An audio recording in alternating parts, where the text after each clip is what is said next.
کابل ښاروالۍ د ښاریانو د خدماتو لپاره ډیجیټلي اپلیکیشن وړاندې کړی.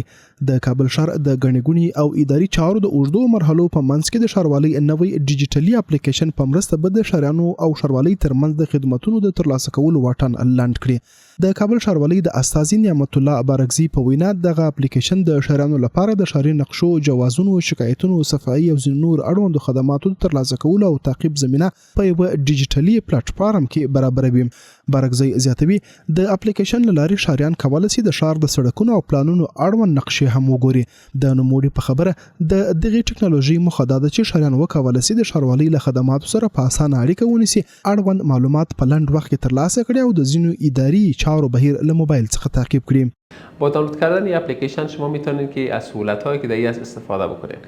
در این اپلیکیشن موضوعات بسیار مهمی گنجانده شده، از جمله که شما میتونید تمام پلان‌های شارولی کابل، خصوصا پلان‌های سرک‌ها را صرف نیاز است که لوکیشن موبایلتان چالان باشه و از او استفاده کنید و ببینید.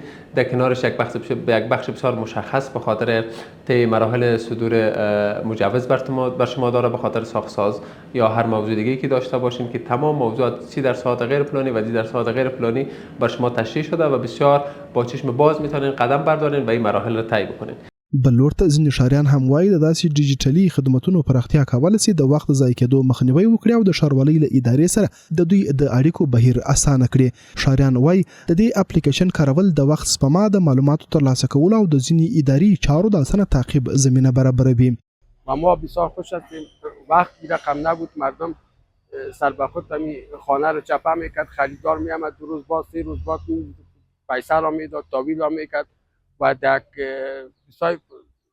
حساب ناچیز پیسه را از دست میدادن و خبر نبود خریدار که باید خانه 2 روز بعد 3 روز بعد فروخته میشد. این اپلیکیشن بسیار بزرگ است برای مردم، برای خود ما و خوش هستیم از ښاروالۍ محترم که اپلیکیشن برای ما پیشه کرد. این سهولت خیلی خوبیه که مثال اگر به آینده مردم، به اجتماع مردم خوب است، به خاطر از اینکه یک کسی است مثال 1 لک 2 لک دلار مصرف میکنه سر خانه، این مثال 1 سال 2 سال 3 سال 4 سال 5 سال بعد میبینه این خانه مثال سر نقشه میاد، مثال اگر نمیفهمی کلان پیسه و خانه کلان از دست میره.